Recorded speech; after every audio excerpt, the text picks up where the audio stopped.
Thank you. Thank you. And then mute yourself. And continue.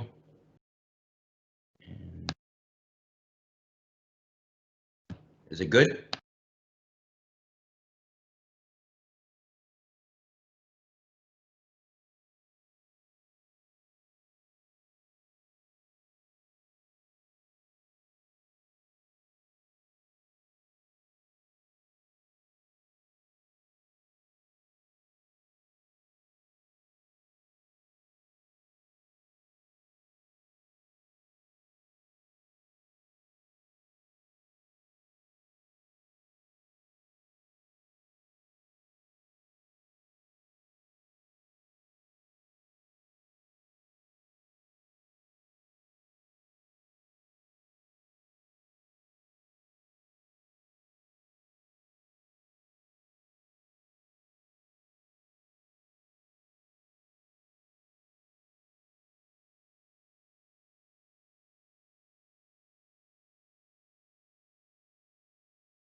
Hello, everyone. It is 1 p.m. and we are ready to get started with this Teams Fundamentals training where we will show you how to be productive with Teams.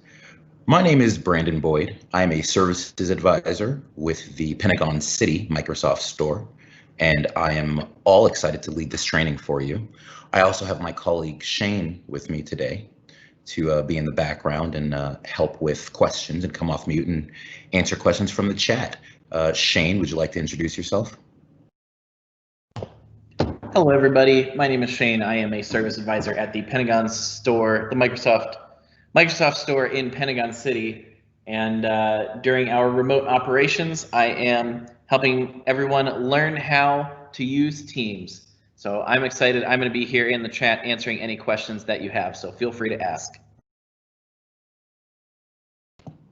Great.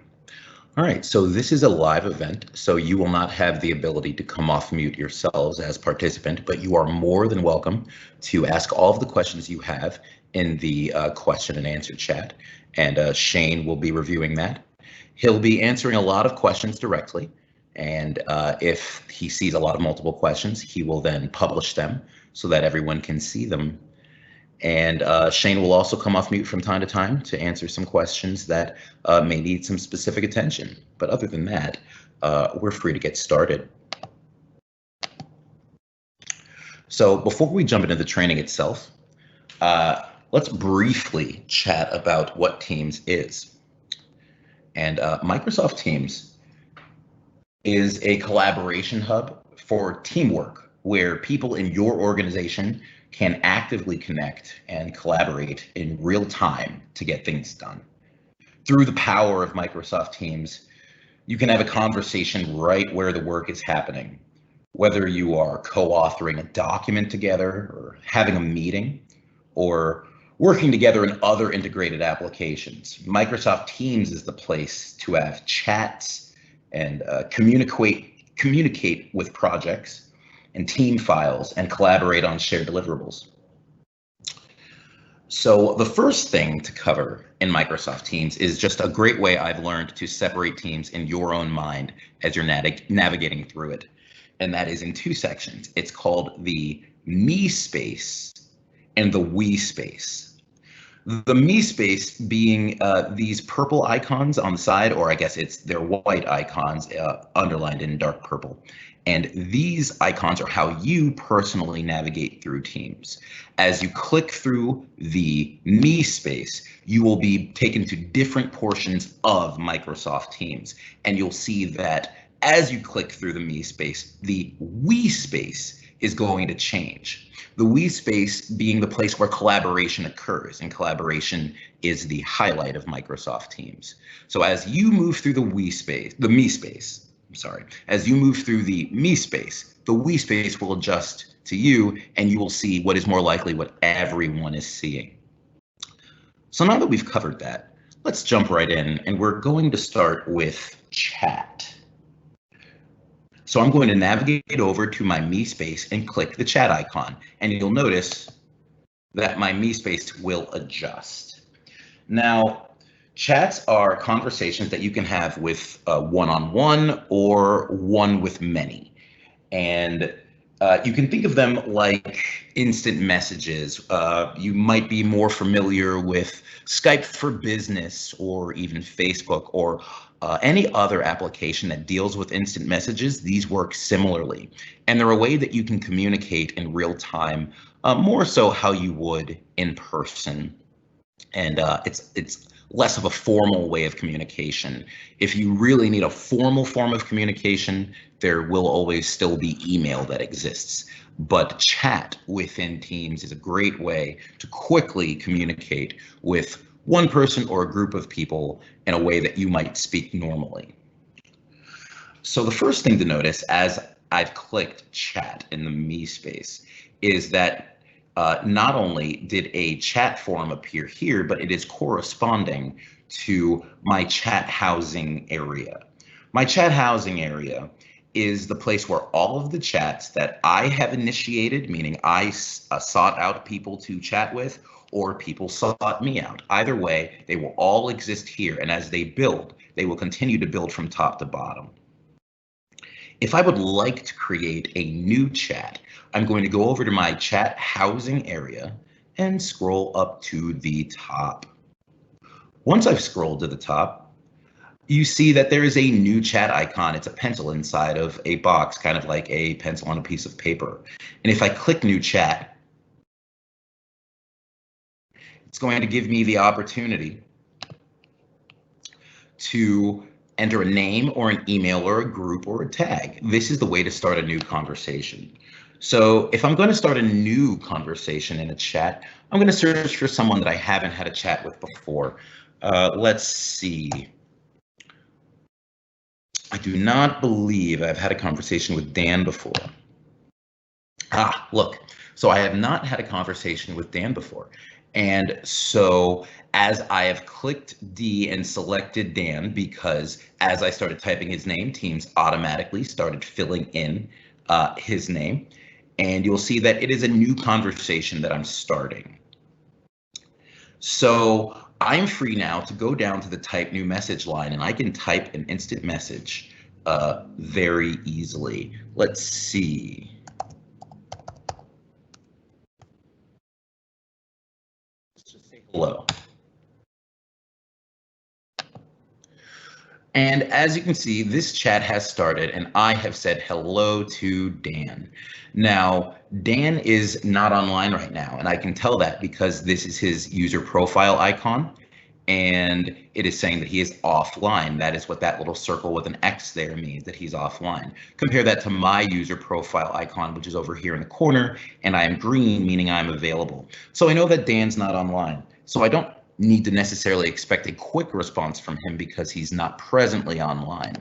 But this check mark here is the confirmation that I have sent the message. If he had seen it, it would turn into a little I symbol, like an I, like EYE, like your physical eye. It would look like someone has seen the message, and it's what would tell you that Dan has seen the message, and then maybe you're more likely to expect a response. Now, from here, there are a series of other things I can do. Since I've noticed that Dan isn't online, maybe I can try to get his attention. One way to get Dan's attention is to @mention him. Now, yes, I have sent him a message, and in his chat section, in his me space, he will receive a notification saying that he has missed a message. But maybe I want to grab his attention a little more. So to do that, I would go down to the type new message line and I would type the @ symbol. And you see Teams has automatically started auto-filling his name because he's the other person in his chat. But I could continue to type his name if I wished. But as you can see, every letter I type that adds, it will connect. But once I have sufficiently found the person I want to @mention, I select their name.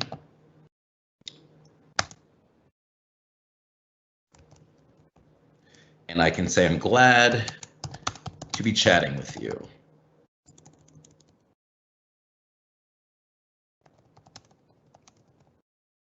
And now I'm free to hit enter or go over to this arrow key and hit send. But once I've done that, as you can see, his name is kind of highlighted in purple and kind of like a link.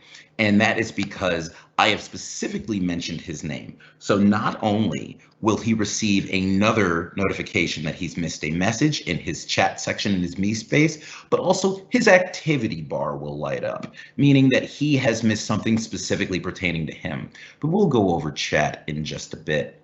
From now, we'll go over activity in just a bit. From now, let's continue going through chat. Another way to respond to a message, if you don't want to take the time to go down to a type new message line, you have the option to react to a chat. But to do that, you hover over any specific message. And as you can see, some options appear. We have a thumbs up, we have a heart, we have a smiley face, and these are the different emotions: angry, sad, shocked. And these are the different ways that you can acknowledge that you've read a message and show how you feel about that message without taking the time to respond to it. So if Dan were to read that message and didn't want to take the time to type out an entire response, he could just thumbs up it, but I'm going to do it for demonstration. So if Dan had thumbs up this message, I would know that he had read it and that he's great with it and that he's glad to be here too. And he didn't have to take the time to type out a response. Like I said, chat within Teams is informal, but it's a great way of communicating in real time. If you hover over a message, you'll see that other options will appear next to these three dots, which we call the ellipses. And in Teams, that stands for more options. You'll be seeing more options a lot within Teams, so get familiar with them. If you ever want more abilities, the ellipsis is where you should go. If I hover over this message and click the three dots, you'll see that I can save this message. Saving a message puts them in a separate category for me to view later for easy access. If there's something that I want to review later and don't want to have to go looking for it, I can save it. And I'm going to do this by clicking it. And I received a notification saying that it's been saved. And we'll go over that later as well.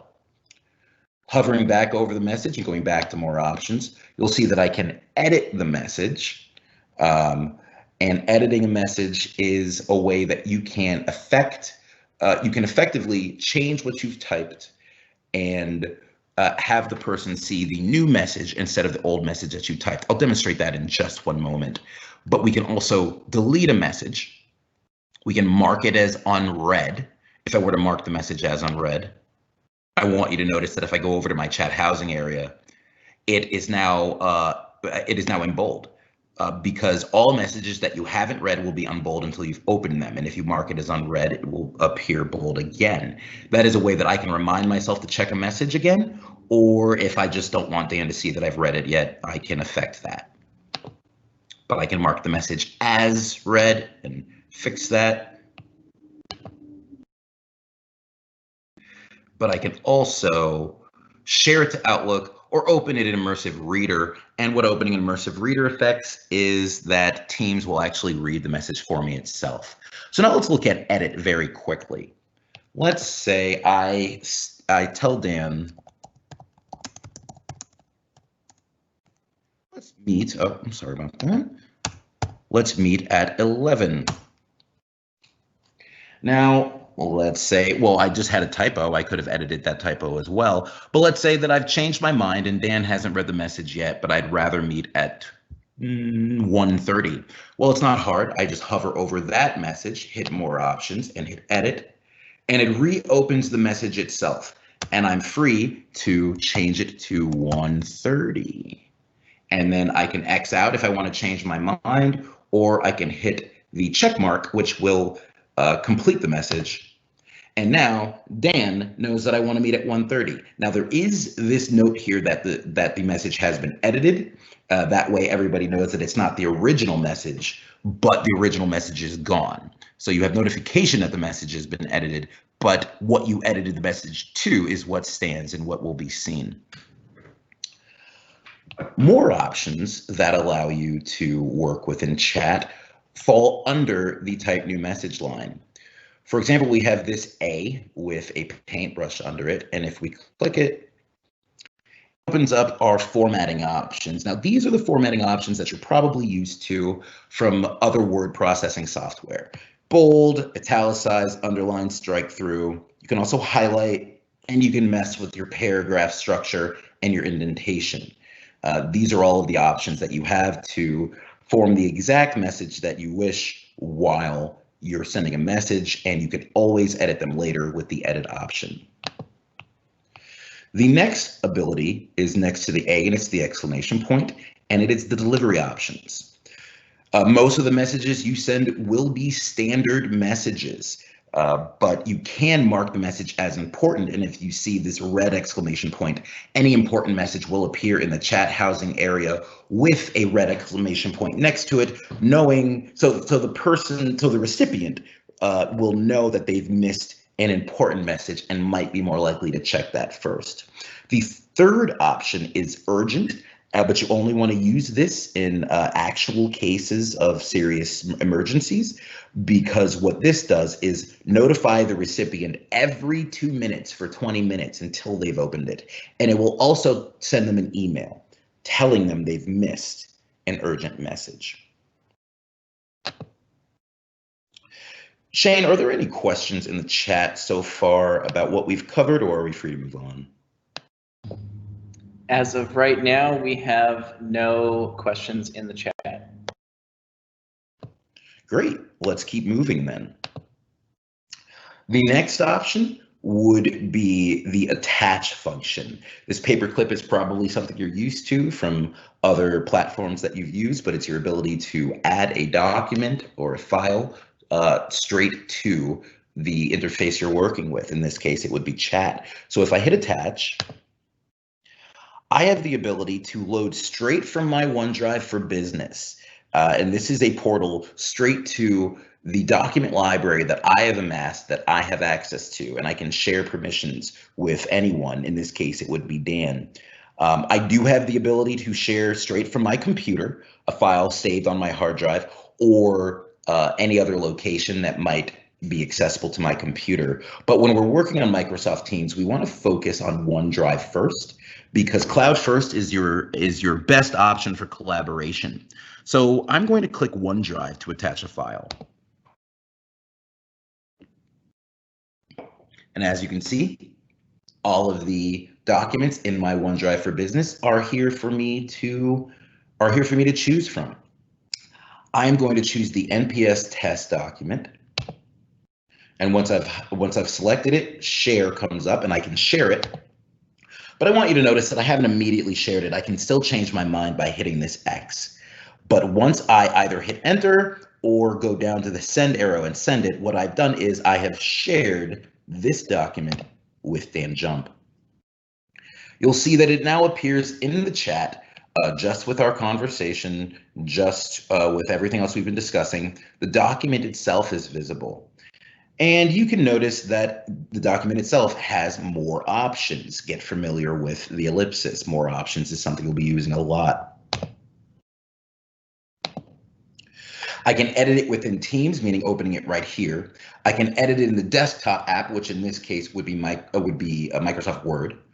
Or I can open it in a browser, which in this case would be Word Online, because it's a Word document. Or I can download it to my computer. But just as a reminder, downloading to your computer is discouraged, because that makes collaboration a little more difficult, because then you have to worry about sharing your edited document rather than editing it within Teams, which works with collaboration in real time, which is what we're going to show now. If I go to this document, and Dan, when he gets online, will also have this very same ability to go to the document itself and just click it open. And as you can see, without leaving Microsoft Teams, I've opened this Word document as soon as it loads. And so now we are working on a Word document within Microsoft Teams. We haven't left, and so that saves a lot of time, and it's great for collaboration. And this is shared from my OneDrive, so all changes made will be saved in real time. So again, we don't have to worry about updating any changed drafts. OneDrive will save it automatically. And I want you to notice that my user profile icon is here because I have the document open. But if Dan were to join me right here, his user profile icon would appear about right here. And I would know that he is editing the document. And what that would allow us to do would be to make changes to the document in real time. Just in the same way that you can see we have the name Eric here, but it has 3 Ks. I can delete some of those Ks and make it spelled correctly. Dan would see me making that change in real time, and my user profile icon would appear over my cursor, and he would see what I am doing as I'm doing it. And once I'm finished making the change, he's free to re-edit it if he disagrees with what I've done. But he must wait until I've finished a specific edit before he edits that change. And what this is called is co-authoring. Let's say this were a 5-page document. All I would have to do is go over to his user profile icon, which would be about here. And it would tell me what page he was on. If he was on page 3, it would say, Dan is on page 3, go to location. And I could go directly to where he's making changes and see what he's doing in real time. But let's say that we're both making changes and we're kind of stepping on each other's toes and we need to chat about what we're doing, that's easy to do. This conversation button right here exists for just that. And if I click that, it's going to open our original chat. If you recall our chat that we had, that, hello, Dan Jump, glad to be chatting with you. Oh, look at that. I had a typo there, didn't even see it. I'm going to edit that. I typed B twice. Glad to be chatting with you. Look at that. That's how easy it is to edit. But as you can see, we've opened up our original chat. And so now we are free to have a conversation about the changes we're making while we're making them. I could say,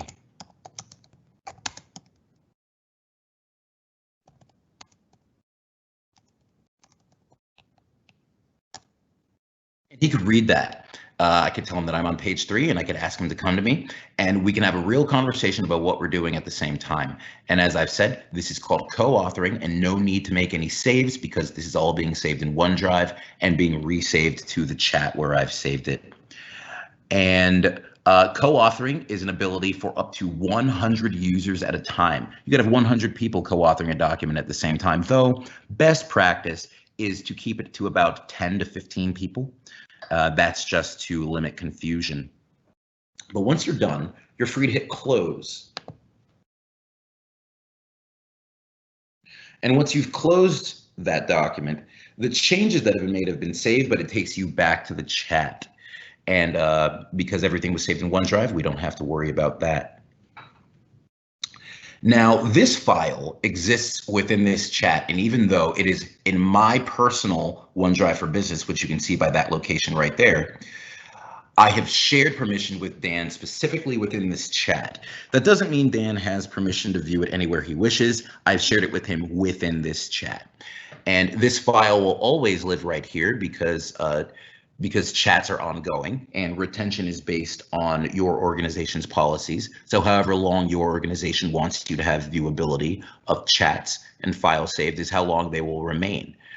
But for as long as the retention exists, it will exist in this chat. But if you go up to the top of this chat portal, you'll see that the next tab over is files. And that is where all of the files that have been shared within this chat will be kept.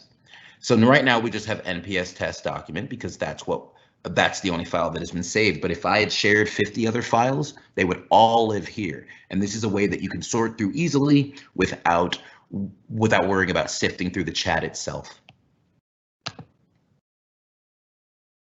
So that's the attach function. The next 3 options are what we call the fun stuff. We've got emojis and we've got GIFs. And we've got stickers. These are a way, just in the same way that a reaction saves you time from responding, but also shares how you feel about it. The fun stuff, an emoji, a GIF, or a sticker, they're all great ways for you to communicate and press forward without taking the time to send a message, but also showing your personality. For example, a GIF, which I'm pretty sure most of us know what GIFs are, but if you don't, they're moving pictures on a loop. And if you would like to, let's say that we're celebrating something. Let's say we're celebrating a big win. Well, I can just type a category like victory. But as I've typed it, you can see that the GIFs have realigned to express that I'm feeling that there has been a victory. I am a Breaking Bad fan, so I will share that GIF. And so you can see that I've now celebrated with my team and they've seen a little bit of my personality. And even if you have never used an emoji or a GIF in your personal life, consider doing it within Teams, because it is a great way to show your own little bit of flair, and also a lot can be lost. Also, a lot can be lost in the world of nonverbal communication. So, hey, Brandon. Yes, sir. So I've gotten quite a few questions now. apparently me saying we didn't have any questions earlier just opened the floodgates. So I've got several here, and I could answer them in chat, but I would rather verbally respond to them. So we had a question about chatting one-on-one with somebody while having a co-authoring document open.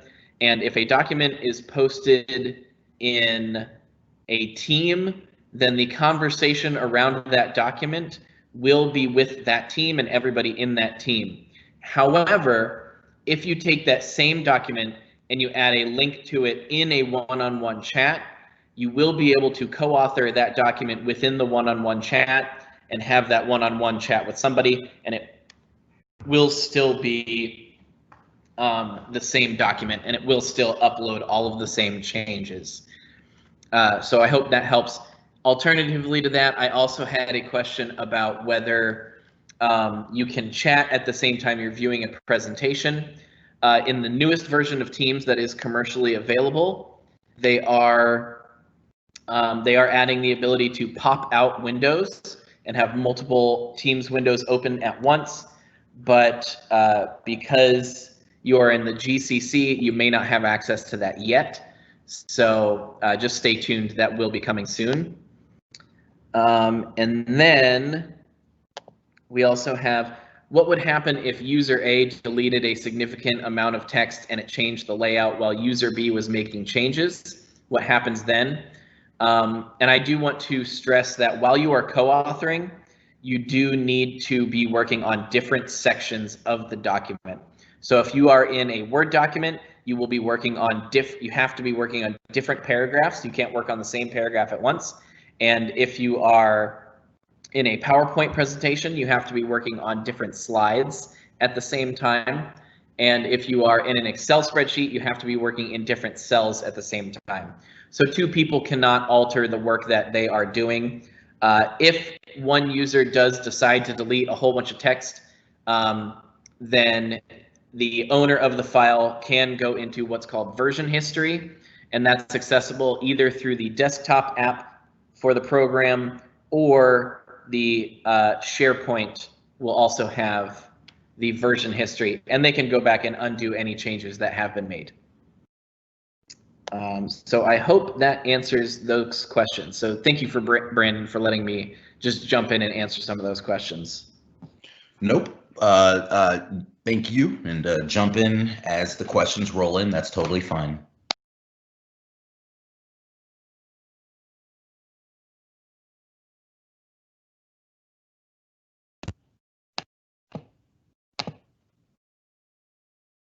All right. So the next ability that we have under the typing message line is the schedule a meeting line. Now, meetings are something very important that we do within Teams, where we can collaborate in a more organized structure. This is typically handled within the calendar portion of the Me section, but we will get there in just a bit. But what I'll show you just now is that you have the ability to schedule a meeting directly from a chat. If I want to have an organized meeting with Dan later, I can schedule a meeting by clicking this. And what happens now is it opens up a nearly blank meeting template. The only part of it that has been filled in is the fact that I know that I want to be meeting with Dan, and Teams knew that because it came from my chat with Dan. But my title, and let's say budget, and so that's the title, budget from chat, and I want to specify that it's from chat because you can have a channel meeting, which acts a little differently on the tail end. But this is a chat meeting, so I'm going to specify that it's a chat meeting. And Dan is already there. And as you can see, Teams is asking me what day I want the meeting to start on. It's going by default give me today's date, and it's going to give me the next half hour that I could start, which is fortunate considering that I told him I wanted to meet at 1:30. So I'll keep that start time. I can change my end date if I want the meeting to last multiple days, or I can just change the end time. Let's see, I'll have that go from 1:30 to 2:30, It is an hour-long meeting. I could toggle it and have the meeting last all day, but I'm happy with it being an hour-long meeting. Now, the next line down, what I want you to see is these times, 2 to 3, 2:30 to 3:30, 3 to 4. That's because Teams knows I want this meeting to be an hour, but it also knows that I have meetings and Dan has meetings, and it's going to find the best optimal time for the both of us to meet, meaning it's going to search both of our schedules and see when neither of us have anything scheduled, and it's going to automatically start suggesting times for us to meet. If the time that I have preset or the times that Teams have suggested don't work for me, I do have the option of going up to scheduling assistant. And what that is going to do, it is going to lay out both of our schedules, Dan's and mine, and we are going to be able to view the entire schedule of both participants or more if we have more required attendees. And all of these little boxes are the different meetings that one of us, either Dan or myself, are expected to be a part of. Therefore, we probably won't be available. And so Teams is going to find the best time for us to meet, and we can select it and meet at that time if we wish. But if we don't need that option, we can go back to meeting details. We've got our title, we've got our participants, we've got our time, we have our suggestions. Now, the do not repeat line is important because it's a big time saver. Let's say I know that I'm going to meet with Dan more than once. This is not just a one-time meeting. Right now, it is default does not repeat. But if I know that I'm going to meet with him Monday through Friday, or daily, or weekly, or even on down to customizing it to exactly when I want the meetings to occur, it's a huge time saver, saving me from scheduling multiple meetings with the same person if I know they're going to happen. This is the option where I would add a channel if I wanted to add an entire conversation of people. This is where I would do it. But we're not going to do that just yet because I'm happy with this being a team meeting. Add location is the ability to add a physical meeting point for my meeting. Teams is a virtual collaboration hub, so we all can do it from our computers or from our cellular devices or from whatever application we're approaching the surface from. But in the end, if we are having the physical meeting in a conference room or a classroom, we can preload the locations here so people know where to show up physically, not just on Teams. And down here we have meeting details, where I can give people a heads up about what we'll be discussing.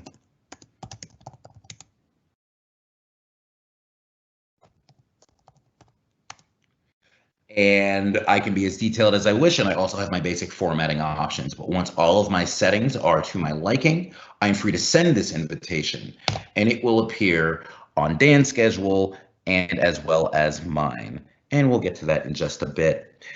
But that covers the one-on-one chat portion of chat. Shane, have any more questions popped up, or should we move on? I don't know if you necessarily need to get to this one right now, but we did have a question about how to schedule a meeting with someone outside of your office or agency. And to do that, you would have to schedule the meeting as a Teams meeting within Outlook. So when Brandon gets to scheduling a meeting, we can show Outlook briefly and just show you how to schedule a Teams meeting within Outlook. But just so you know, within Teams, you're only going to have your immediate group of employees to work with. Sometimes that's organization-wide. Sometimes that is a smaller group within your organization. But to schedule with people outside your organization, you will need to create that meeting with Outlook. But that's all for now.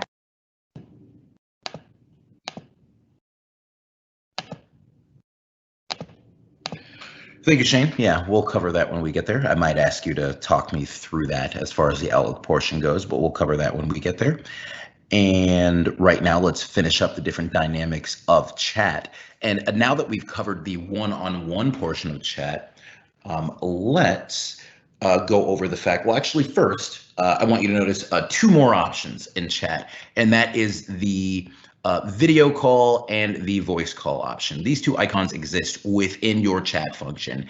Anyone you're chatting with, or however many people you're chatting with, you have the ability to launch a call or a video call directly from that space. Now, yes, there is a calls section within Teams in the Me space, and that is very useful, but I have found in my personal usage that the people that I tend to be calling are people that I've already chatted with, and I find it a huge time saver just to launch a video call or a voice call directly from chat, and those are your options right there.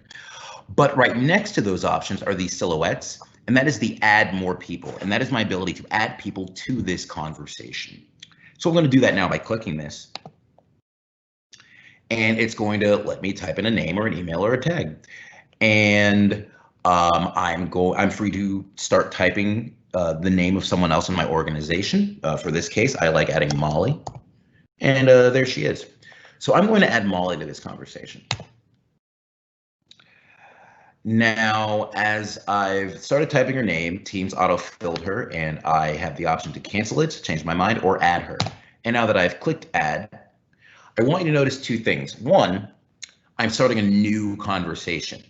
And the reason I'm starting a new conversation is because my one-on-one, if I go over to my chat housing area, you'll see that my one-on-one conversation with Dan is still intact, because that will always be our one-on-one conversation. I can't add anyone to that, but I can add people to the conversation we're having by starting a group chat. And that's what I've done.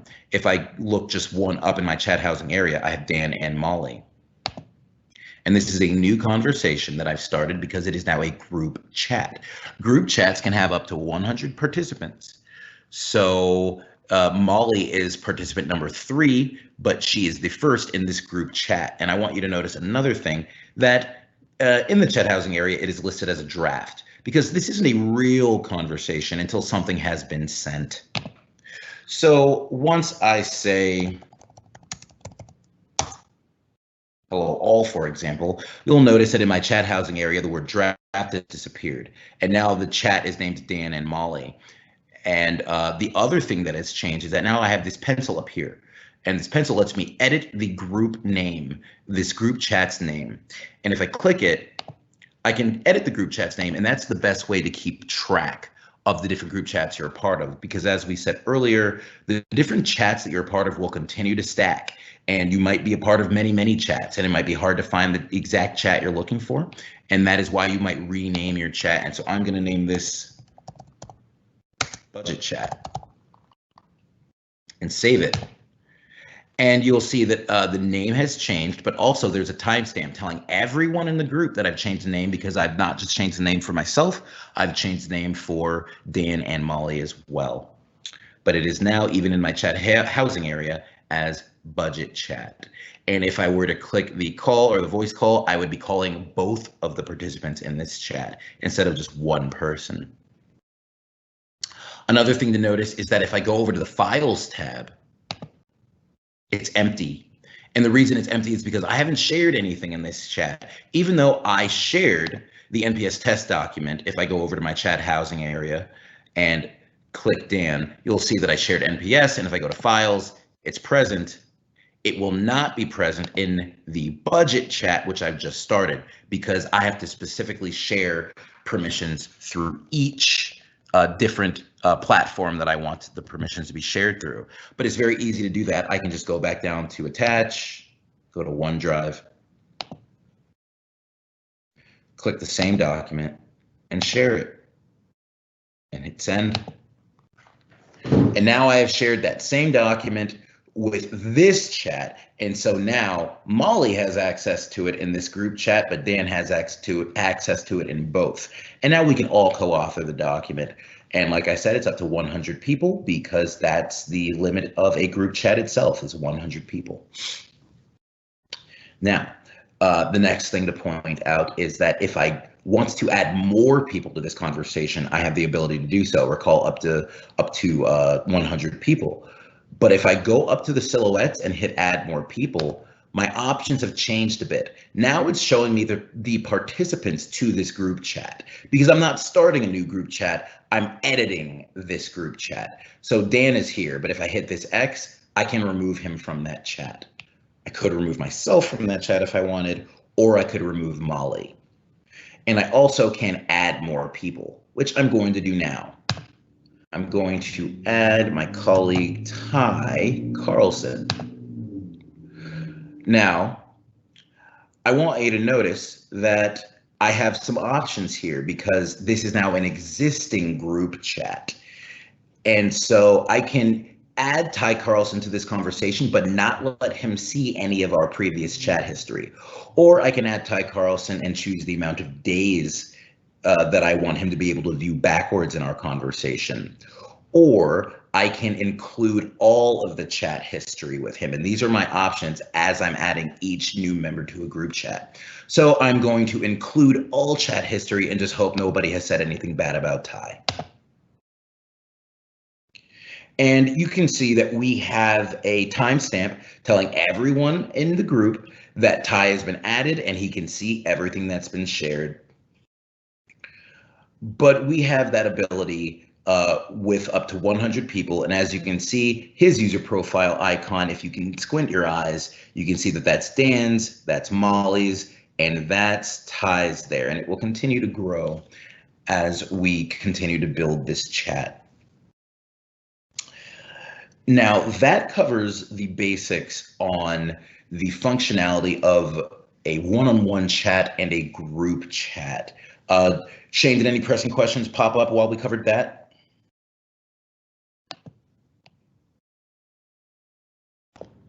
All of our questions right now are about meetings. Everybody's asking questions about meetings. So I'll have to get back to you when you start covering meetings.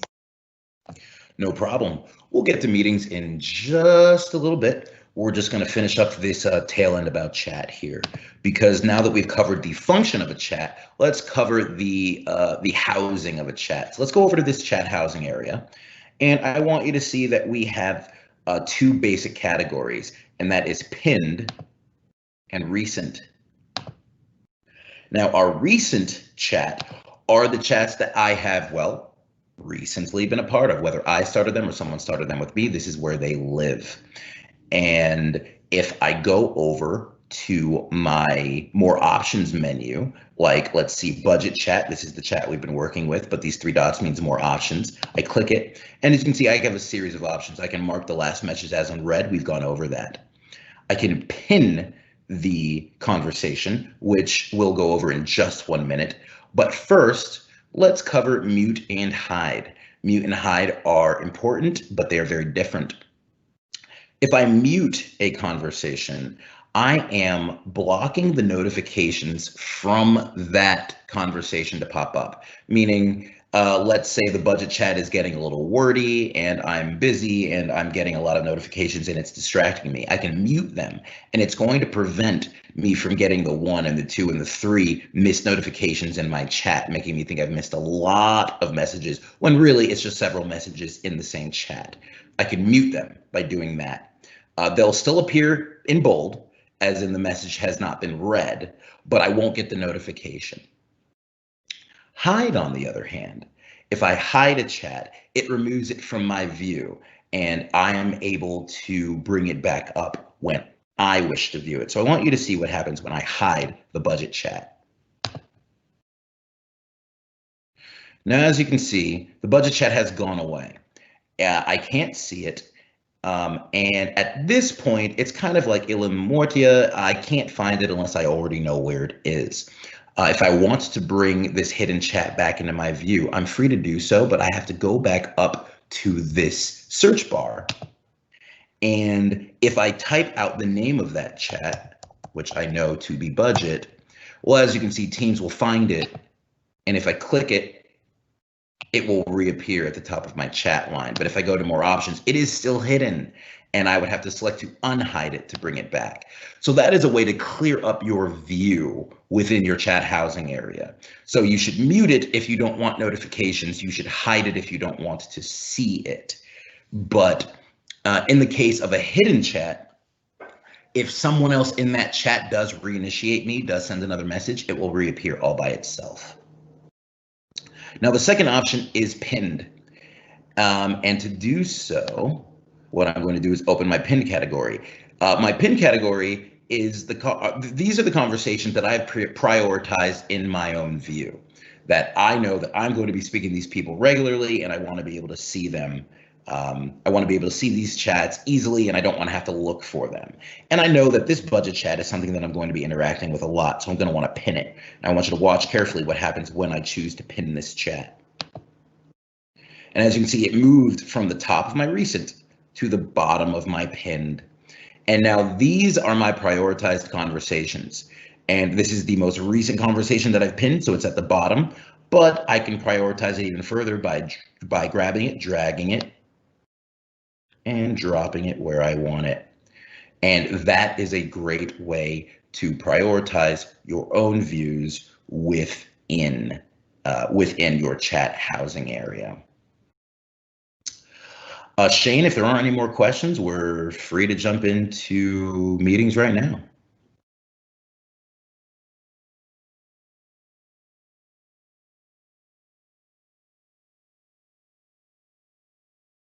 Yeah, let's go. Awesome. So if I move over to the calendar function,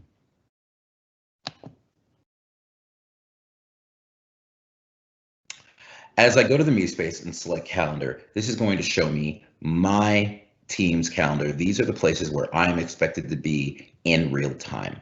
You'll see the time moves from top to bottom, and these different rectangles are the different locations or the different meetings that I'm expected to be a part of at any given time. This red line represents what time it is right now, and whatever line it is hovering over is where that I should probably be at that time, or at least I'm invited to be. This view is called the work week view. As you can see, it's Monday through Friday, but I can edit that view by going over to the words work week and toggling down. And as you can see, I can make it, if I'm very busy, I can make it just the day view, just where I'm supposed to be that day, or I can make it the entire week, meaning including the weekends. I'm going to leave it on work week. And I'm going to point out that if I wanted to start a new meeting entirely, or if I wanted to schedule a new meeting entirely, that's where this new meeting icon in the top right-hand corner, that is dark purple. But this should look familiar because we've already scheduled a meeting itself. And this is a blank meeting template that we can schedule and have other people accept or deny those meetings. But if I close it, I'm back in my calendar. Now, let's see. Shane, are there any questions that you would like to cover that were in meetings now, or should I just go on into launching a meeting? Sure. One of the questions was how to change between editing a single occurrence of a meeting or the entire series. So if you want to go ahead and click on one of those recurring meetings.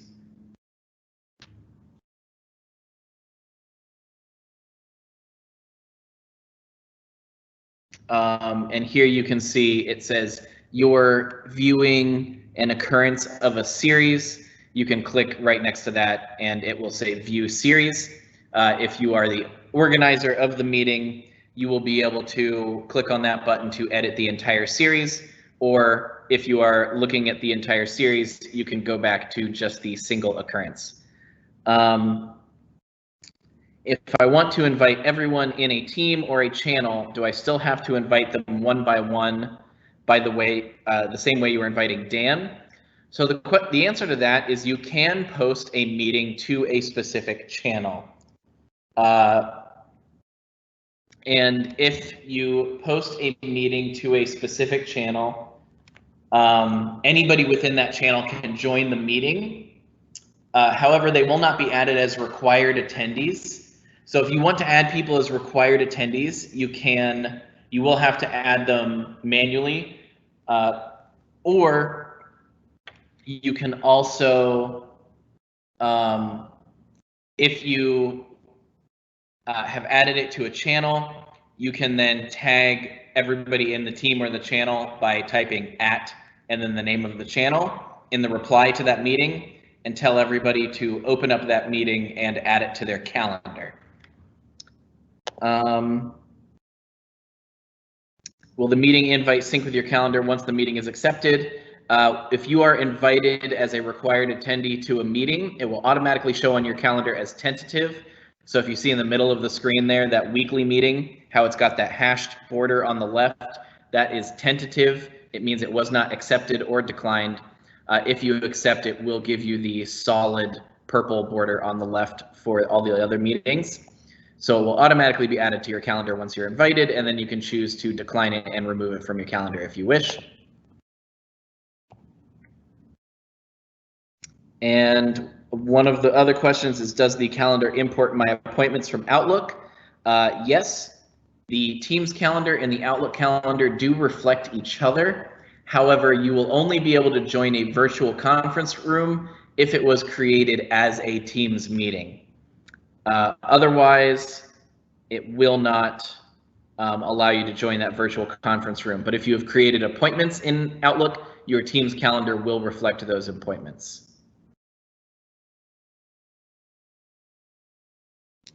Okay, and that's all of our questions about meetings. Thank you, Brandon. No, that's fine. Did we want to address the Outlook scheduling question within meetings? Sure. I mean, if you don't mind switching your, actually, you know what? I have Outlook open right now. Let me go ahead and I'll just switch over to mine real quick so everybody can see what that looks like.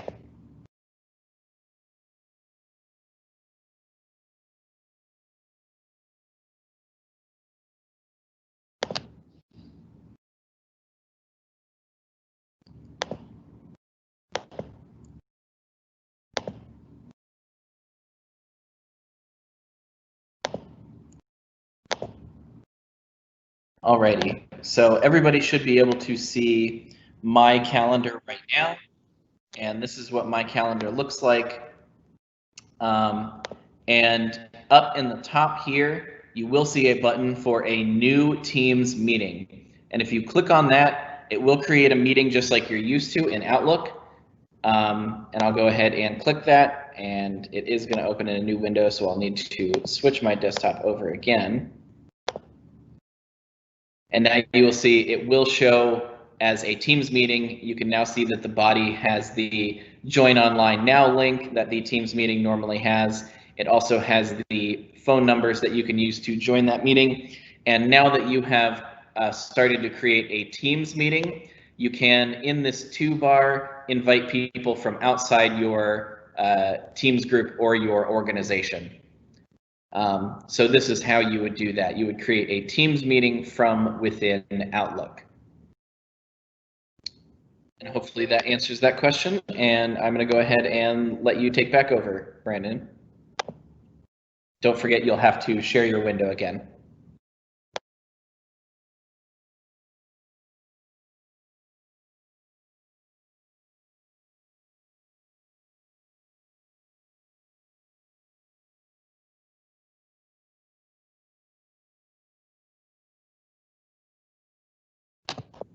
All right. Okay, so are we back on my calendar screen? Yep, everything looks good. Perfect. Okay, so we have covered the view of calendar, and we've already covered how to schedule a meeting. But what I want to do now is, before we go into launching a meeting itself, I would like to give the visual aid for one of the questions you answered about scheduling a meeting within a channel. But to do that, we're going to move from the calendar section to the Teams section, and we're going to cover Teams because that is how we will explain how to schedule a meeting within a channel. So before we launch the meeting itself, which we'll do briefly, we'll do in a moment, but first let's cover Teams itself. Now, what a team is a team is a group of people gathered together to get something big done within your organization. So it's a collection of people that are working on the same idea or project. Now, a team is made up of channels. And another way to think of a channel is a category of conversation. each channel or conversation is dedicated to a specific topic. Like you could have a channel for human resources, which is a channel for purchasing. Another great way I've heard to think about how to break down a team is that think of a team as a house. A house is a collection of people brought together, but each room in a house has different purposes. If you wanted to mow your lawn, you probably wouldn't go to the kitchen because your lawnmower probably lives in your garage. If you wanted to cook dinner, you probably wouldn't go to the attic. Well, in the same way, if you wanted to have a conversation about purchasing, you probably wouldn't do it in the same place where conversations about human resources are happening. And that is why each team has different channels that we can break down the different levels of conversation. So now that I've gone to my Me space and I've selected teams, I want you to see that in my teams housing area, if I minimize these views, each of these squares is a team. It's a collection of people brought together to get something done. But if I hit the drop down, we see the different channels that they have accessible to them. So under Workday, we have general. But under Contoso Cultural, we have general, communications, economic development, event safety. These are all the different conversations that have been broken down, but I want you to see that Workday and Contoso both have general in common. And that is because general is the default channel. Every channel you make will, every team you make will come with the default channel of general. Now, some people choose to just work with that one channel of general, but as you work, you'll notice that you might need to make more categories of conversation to be more specific and be clearer. And that is how additional channels are made. To make a team itself, you would go down to the join or create team option. Now, there are two ways to join a private team. You can join it with a code or you can join it with a link. And I want you to notice that I have two public teams right here, Public Services and Contoso. Both of them, if I just highlight over them, I can just click this button and join those teams. That's because these are public teams, but public teams are usually turned off by default. You usually have to have some type of authorization to join a team, and that's where private teams come into effect. If the owner of a team had shared with me the code for their team, I could type it right here. And this would be automatic entry into that team just by typing it right there. And we'll go into how to find that code a little later, but this is the option to join a team by code. The other option is to join a team by link, and we'll see that in a bit. But for right now, we are going to create a team from scratch just to show how it's done. So I'm going to go over to this option and create a team. Now notice that I can start a team from an existing Office 365 group or team if I wish, or I can build it from scratch, which is what we're going to do. These are the three different types of teams that exist. We have public, which we already talked about, and which may or may not be turned on in your organization, but there's no authorization required. You can just freely join. And then there's organization-wide. Org-wide means that if you make an org-wide group, everyone in your organization is automatically added to it. They don't have to accept it. It will just automatically appear in their team's housing area. But then there is private, which is more likely what you'll be a part of. And these are teams that require authorization to join. And that's what we're going to make. We're going to give our team a name, and we're going to name it the budget team. And we're going to give it a description. How'd you guess? And you can be as wordy or not as you wish in your description, but once you have named it and you've given your description, you're free to create your team.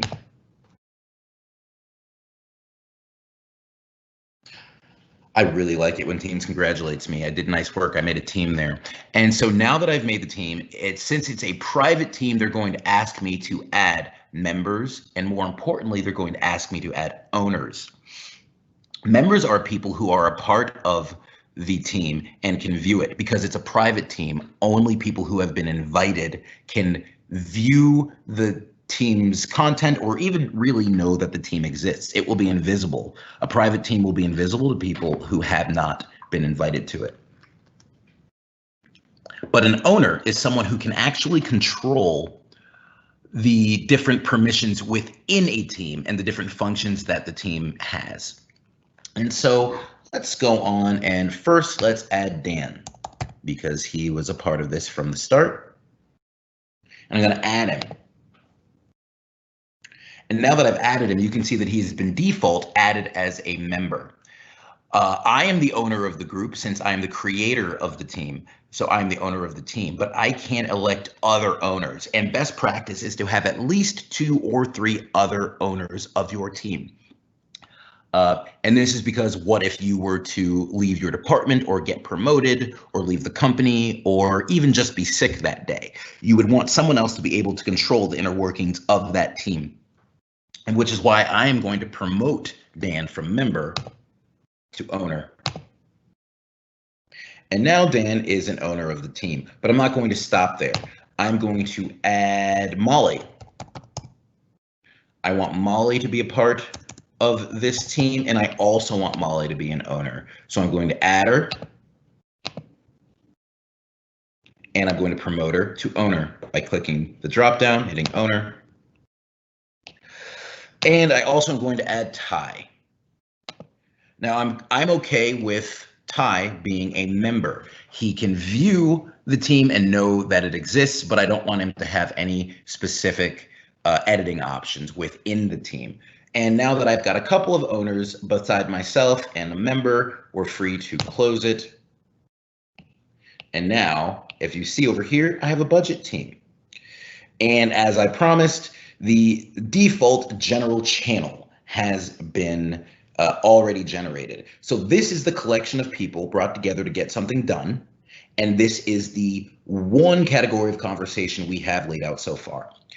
And I have the ability to add more people straight from this screen or add more channels straight from this screen. If I want to add another channel, I can also go over to my more options menu, which is right here. And I can add an additional channel if I wish. And what I'll point out here is the ability to add a private channel. Just like this was a private team, I can add a private channel. I have the ability to add private channels within a team that even though people are a part of the team, if there has been a private channel made, they again won't have visibility to it unless they've been invited to that specific channel. So I can name this Budget Leaders. And I can say next. And now I want to add members to my private channel within the budget team. But I only want this to be for the leaders, if you recall. So I'm a part of it, and I'm also going to add Molly.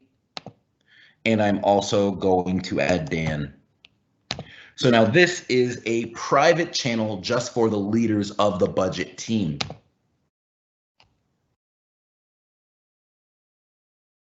And I'm going to make myself and Molly the owners of this channel and say that we're done. And now I want you to notice that under general, we now have a private channel called Budget Leaders. And it is private, and I know it is private because there is that lock symbol next to it. And that means that Ty Carlson, even though he is a part of this private team, can't even see that this private channel exists because it's just for the leaders of the channel, and that's how I set it up. Now, once we are in this channel, that is where we are free to go over to our options under the type new message line and go to Meet Now. And what Meet Now does, it gives us the option to call anyone in this channel into a meeting immediately. But we don't have to do that. We can also schedule a meeting by clicking Meet Now.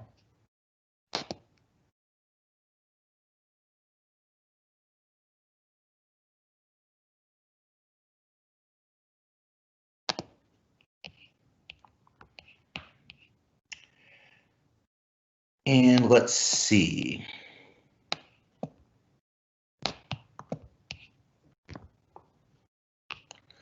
we are also able to, we can meet now, we can toggle off our camera, or we do not have to do that at all. We can X out of it and we can go to the general channel, but we also have the option within the general channel itself, the same option of meeting now. And we can turn our camera off. And as you can see, we have the option of scheduling a meeting. And so now what we can do is from this channel, we can schedule a meeting. And so now we are in a channel, we are in a meeting template from a channel. And this now is the blank template that we're used to. And we can add the title, and we can add required attendees if we wish, like Shane had said earlier, that you'd have to, if you wanted to make required attendees, you would have to add them by hand. But that is because by default, the channel line has already added this entire channel, meaning everyone who is a part of this channel will be requested to be a part of this meeting. And so I don't have to type in a title if I wish, but I can. I can just say at this point, budget from channel. Required attendees are fine because the entire channel is being invited. It's a one-time meeting. I don't have to edit that. I can add details if I wish, or I can just send that invitation as it is. And now I want you to notice that because it's a channel meeting, this meeting information now lives in this channel, and people can see that the meeting exists. They can reply to it. And a reply is a little different from a chat. If you recall in the chat section, if I scroll back over to the me section and go to chat, you'll recall that chats were free falling. Sorry about that. You'll recall that chats are free falling and that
Hello, it looks like we may have lost connection with our main presenter, so give me 1 second and I will get my screen up.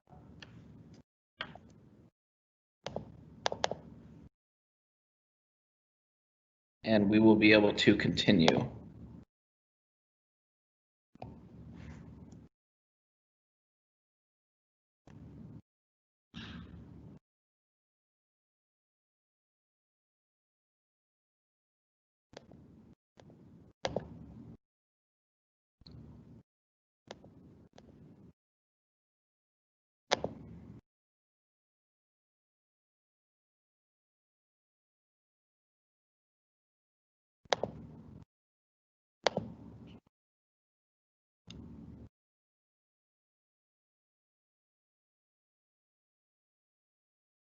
Oh, Brandon, are you back? You are still muted. I am back. Can you see my screen? Yes, I can. Sorry, I was just switching over to mine in case you weren't able to make it, but I'm glad you're back. Excellent. That's fine. Apologize for the technical difficulties. I am back, and let's roll. So, as you can see, the meeting itself is now existing in the chat, and I'm sorry, it's existing within the general channel where I posted that meeting. And the difference between that is with a chat, it is free falling and they fall, from top to bottom. But the different conversations within a channel itself, you are free to reply to a post rather than them just be free falling. And that's what this would be here. So you see that this meeting here has now been scheduled, and you can see that the meeting has been scheduled. If I were to then start a new conversation, which is what this line says, and say, I'll be there. Well, that's totally separate. And it's not connected to this above post, even though it's right under it. And anyone in this channel might not know what I'm talking about. What I should do is reply to that message. And within that conversation, say, I'll be there. And now people can see that I have communicated within that conversation, that I've acknowledged it. I also don't need this to be here. I can delete it by going to more options and hitting delete. There's also a great function when you're within a team of making an announcement itself. Let's say that I want people to know, let's say that I specifically want people to know that I'm going to the budget meeting. So I will say,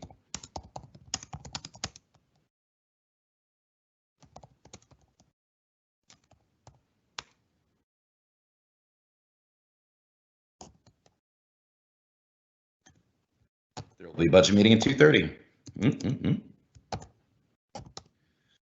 However, this probably won't grab anyone's attention if I just make it as a normal post. So within a channel, I have the ability to go to format and then hit new conversation and toggle it to an announcement.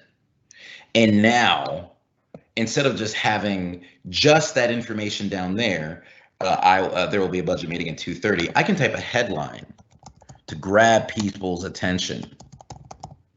And I can change the color if I wish, and even add a picture if I want to. And I can add a subheading.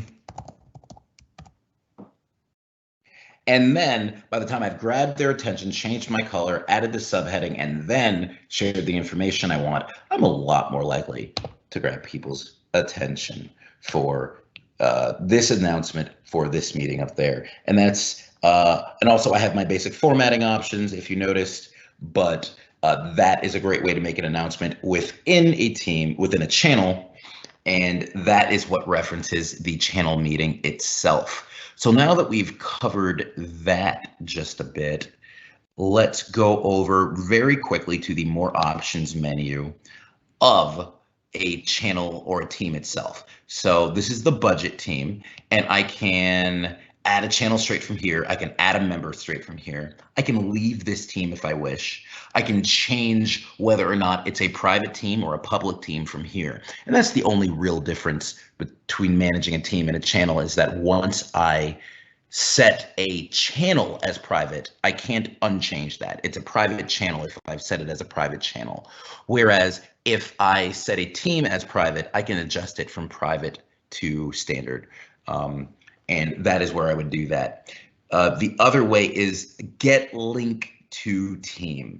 Now, this is important because if you recall, I said there were two ways to join a team. I can join a team by code or by link. If I, as an owner, hit get link to team, I generate a link. Now, if I send this in a Teams message or an email, anyone who clicks this link has the ability to request to join this team. It's a request, but that's how they do it, from get link to team. Now, if I go to manage team, this is where it takes me a little deeper into my options. You can see that in my members category, I can see that I've got Dan and Molly and myself, and we're all owners. But if I go to this toggle down, I also have Ty as a member. I, as an owner, can demote any of these owners down to a member, and I can promote Ty from a member to an owner. Just be careful not to demote yourself, because you can't re-promote yourself. You would need another owner to do that. Pending requests, this is where, if you recall that link that we just saw where people would click to request access to the team, this is where you would either approve or deny those requests. The channels tab is where you can see all of the channels within your team, and you can also see their status, whether they are a public team or whether they are a private team, you can see them all from right there. The settings. Now, this is where you want to this is where you want to control exactly how your team operates. You can edit your member permissions right here. And this is where you want to take the time and really be sure how you want your team to operate, whether you want them to have access to being able to remove apps or create private channels or update channels. This is where you would like to do that. And the other thing to point out at this point is that the team code, if you wanted someone to join by code, this is where you would go. You would go to more options, and then you go to settings, and then you would go to team code. And then you would hit generate. And as an owner, you can generate a code to your team. And this is where you have the ability to give someone a direct code to join your team. If you go to join or create team, this is where you would put that code. Anyone who has that code is automatically entered into that team. And that is how you access that, by going to more options and going to manage team and going to settings and going to team code, and it's already been generated. But if too many people have that code and it's getting out of hand and too many people are joining your team, you can reset the code. And this is now the new code to join the team. But anyone who's already joined under the old code is a part of that team, and you'll have to assess that. Analytics, as more activity raises within your team, this is where you could actually view the different activity, how many users, how many meetings that have occurred. This is where you would view that information. But that is the ins and outs of managing a team. Shane, do we have questions there, or can we launch a meeting real quick? We have the question, can you delete a channel? Yes, as an owner, you can delete a channel. So if I, as an owner of the Budget Leaders private channel, if I wanted to go over to more options, as an owner, yes, I do have the ability to delete this channel. And as I click it, I'm going to get the notification that all conversations will be deleted and I can't undo it. But as an owner, yes, I can absolutely delete that channel. And now that channel is gone, and I have that ability to do that as an owner. But now that we've seen how to schedule a meeting from a channel, we're going to go back over to calendar. And we're going to notice that the budget from channel meeting is there on my calendar, and it exists. And it is different from my budget from chat, because a chat meeting and a channel meeting do operate a little differently on the tail end. And we can go into that very quickly. So now that you see that this red line is hovering over this meeting, it's because I'm supposed to be there. Now the red line, meaning what time it is currently, doesn't have to be hovering over this meeting for me to join it, but it just tells me where I should be. But if I click this meeting,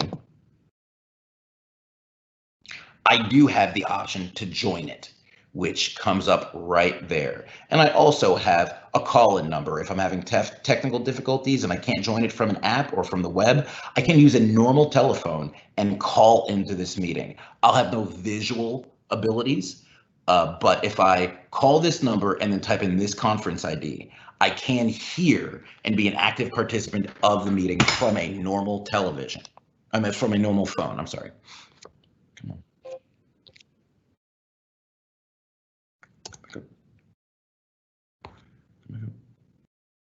So I do have the ability to do that from here, but what I'm going to do now is join this meeting from my computer and hit join. Now, as you can see,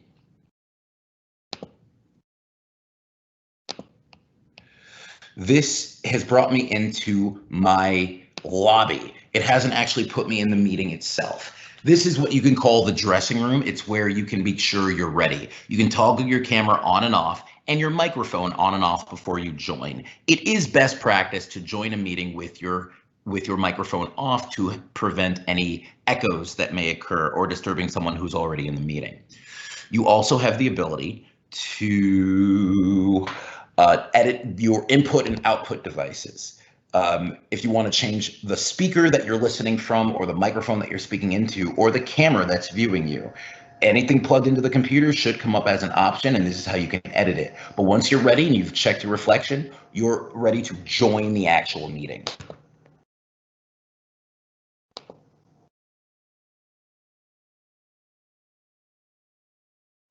Now that we're in the meeting, you can see that I'm the only person in here because this is my user profile icon. If there were more people in the meeting, their user profile icons would appear next to them.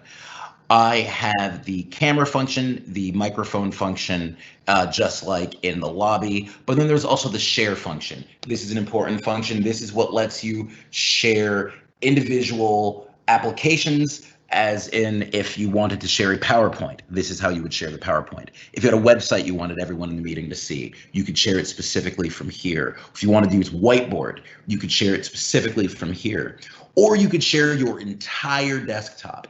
The only word of warning is be careful when sharing your entire desktop, because anything visible on your desktop is visible to the meeting. So be certain that you're ready to share your desktop before you click that option. The next option is the ability to show conversation. This is most similar to the chat function. It is a free-falling, persistent conversation that lives with the meeting. So we are free to have a real-time conversation while the meeting is happening, and we can converse with each other. Through text while having the actual meeting. And this is how you would do that with the text bubble that gives you the option to open your chat. The next function to pay attention to is the show participants. And if we click these silhouettes right here, this is going to show me everyone who's been invited to the meeting versus everyone who is currently in the meeting. And I also have the ability to invite people directly from this line right here. As you can see, that within this meeting, which is a test meeting, I am muted, and Dan has no response. But I would, if there were multiple members of this meeting, have the ability to mute everyone. Now, I don't have the ability to unmute everyone. If I were to mute people, they would have to physically navigate over to their action bar and unmute themselves with this option here. The next button is the More Actions button, and the Show Devices button is just like from the lobby. You can change your input and output. Show meeting notes. Meeting notes are a little different than chat. Meeting notes are a way that you can keep organized notes that will live along with your meeting. Chat is free falling, whereas notes are structured. You can have one note taker or many note takers, but you can have a heading. You have your basic you have your basic you have your basic word processing here and formatting options, and then you can also, under test note, we can write that well,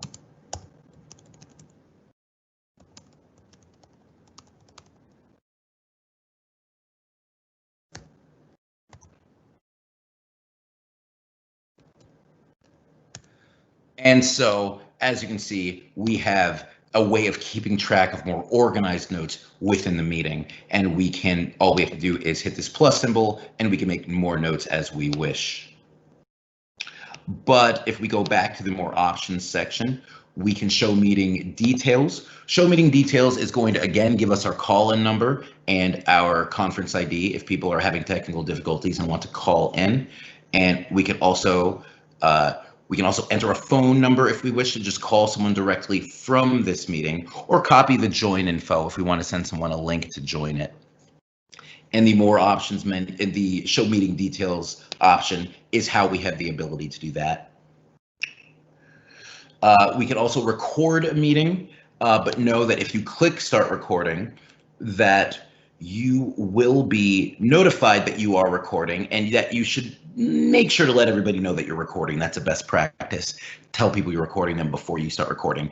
But just as I've received this warning up here, anyone being recorded will receive that same notification that they are being recorded. But this icon right here tells you you're being recorded, and also who started the recording.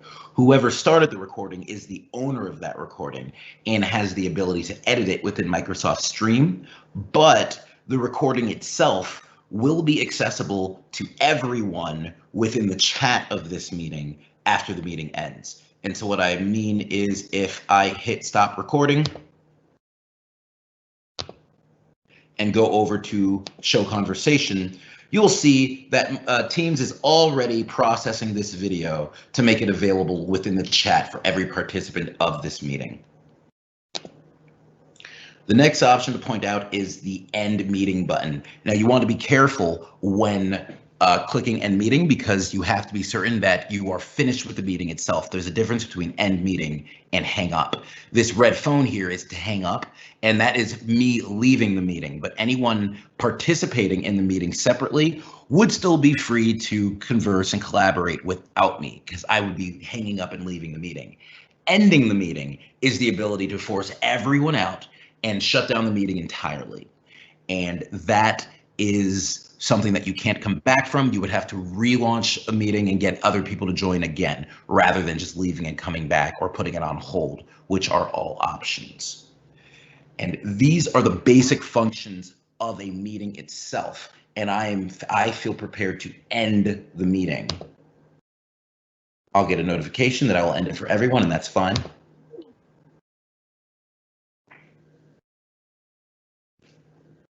Shane, have any questions popped up about covering a meeting, or can we dodge for another couple of minutes?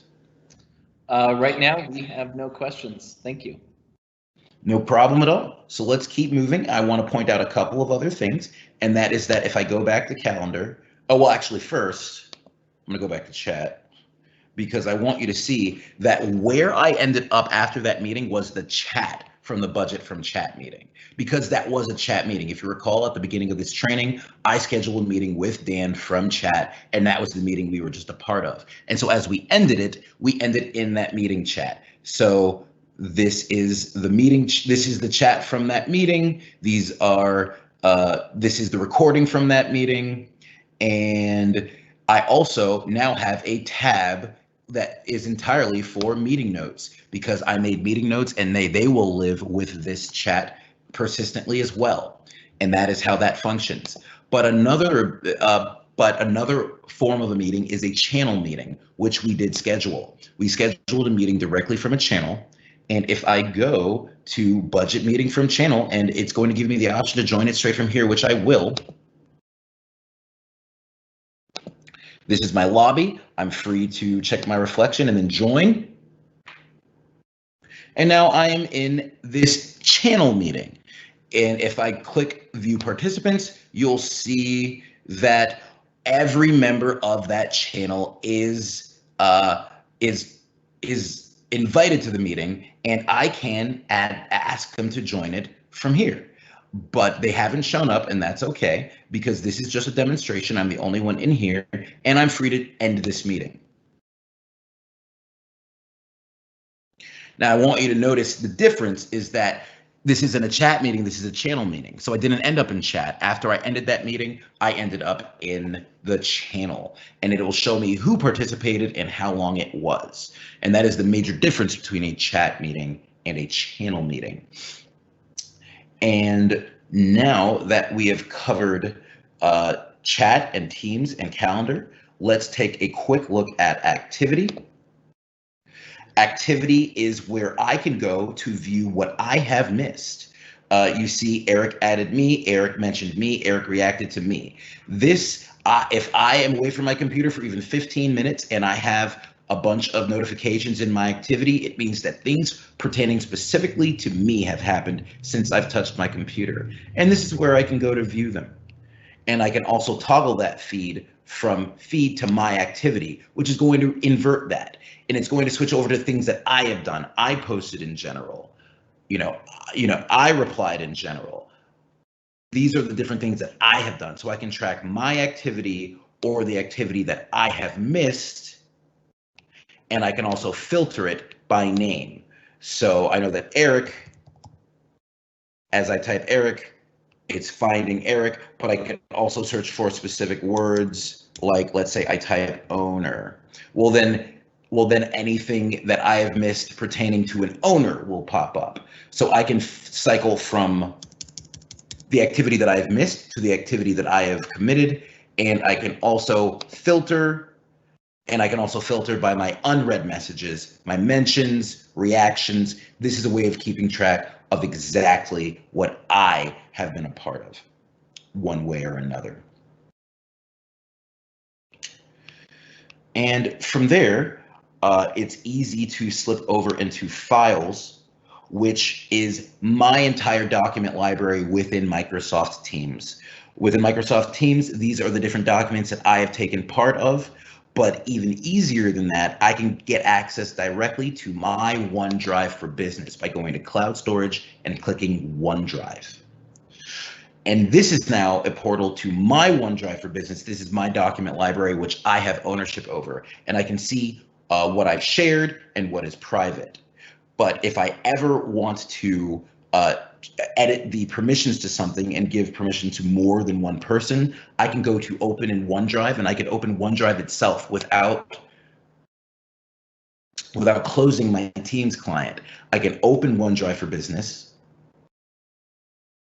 and from here I have the same access to the same documents, but now I'm in my actual OneDrive, and I can go over to more options.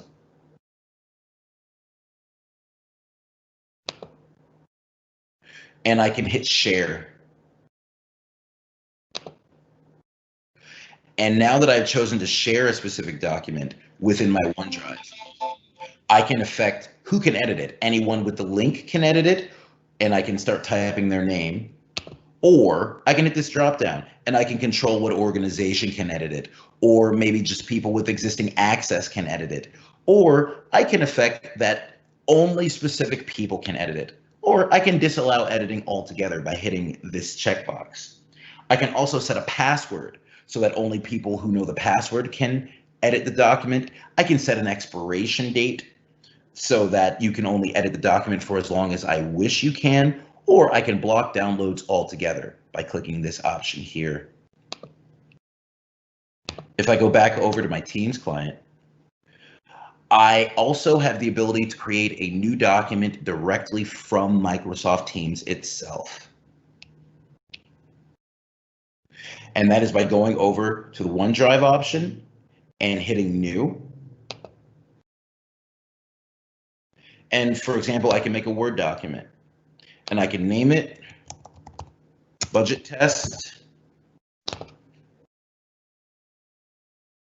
And now, without even leaving Teams itself, I have created a Word document in my OneDrive that I can edit from here. And I can type